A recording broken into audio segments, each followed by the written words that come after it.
நிறைய பேருக்கு திருப்பதின்னு சொன்னாலே அங்க குடுக்கிற பிரசாதம் தான் ஞாபகத்துக்கு வரும். குறிப்பா அங்க குடுக்கிற லட்டுக்கு அப்புறம் முக்கியமான ஒண்ணு திருமண புளிசாதம். அச்சசல் அங்க செய்யற அதே சுவையோட நம்மளும் புளிசாதத்தை செய்ய முடியும். அதுக்கு இந்த செய்முறைப்படி அப்படியே பண்ணாலே போதும். 500 கிராம் அரிசியை நல்லா வேக வச்சு எடுத்து அது கூட 30 ml நல்லெண்ணெய் சேர்த்து நல்லா கலக்கி விட்டுறலாம். அப்பதான் சோறு ஒன்னோட ஒண்ணு ஒட்டாம புளிசோறு கலர சரியா இருக்கும்.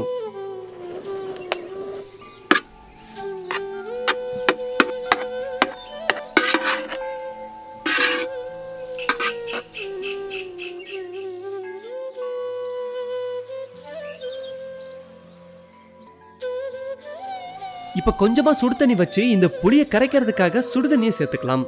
1/2 கிலோ அரிசிக்கு 65 கிராம் புளி சரியா இருக்கும்.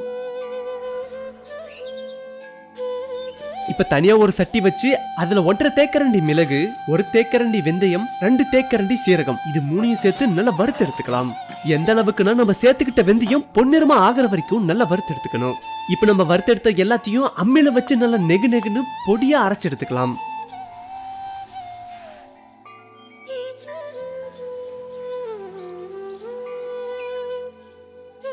இப்ப சட்டியில 150 கிராம் நல்லெண்ணெயை சேர்த்து அதுல 1 தேக்கரண்டி கடுகு சேர்த்து கடுகு நல்லா பொரிய விட்டுறலாம்.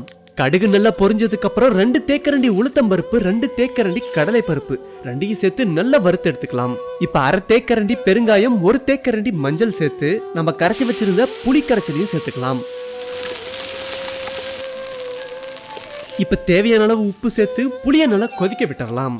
புளி கொதிச்சதும் நம்ம அரைச்சு வச்சிருந்த எல்லா மசாலாக்களையும் புளி கூட சேர்த்துக்கலாம். நம்ம சேர்த்த மசாலா எல்லாம் புளி கூட சேர்ற வரைக்கும் நல்லா கலக்கி விட்டுறணும். இப்ப இந்த புளி கரைச்சல சரியா 25 நிமிஷம் நல்லா கொதிக்க விடணும். இடையில 5 நிமிஷத்துக்கு ஒரு வாட்டி நல்லா கிளறி விடணும். அப்பதான் புளி அடி பிடிக்காம இருக்கும். 25 நிமிஷம் நல்லா புளி கொதிச்சதும் ஆற வச்சிருந்த சோறோட சேர்த்து நல்லா கிளற ஆரம்பிச்சிடலாம்.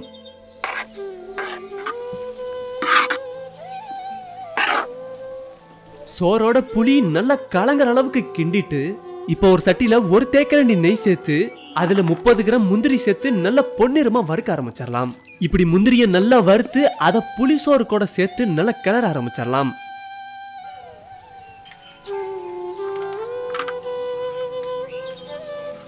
இப்ப திருப்பதி ஏழுமலையான் கோயில்ல தர அதே சுவையோட புளிசோரை தயார் பண்ணியாச்சு.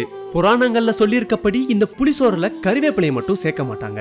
இந்த செய்முறைப்படி கச்சிதமா செஞ்சா அதே சுவை அப்படியே கிடைக்கும்.